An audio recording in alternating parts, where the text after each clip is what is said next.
हाँ कबाब बन लेते हैं भाई और ये काम कितने करते हैं ये कोई 10-12 साल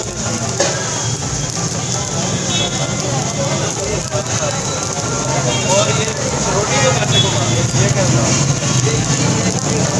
चाय ले इसके लोगों के लिए क्या बात है बस देखते हैं चपाती बनती है हो जाएगी बड़ी शौक से रोटी खाती है ये फिर कौन सा चीज़ में बताएगा ये आपको पता है थोड़ी पता लेते हैं तो बढ़िया से बच्चे भी आपके साथ काम कर रहे हैं ये पढ़ते भी है और मदरसा भी पढ़ते हैं ये भी बड़े मेहनती हैं तरह का भाव देती है इनके बेटे भी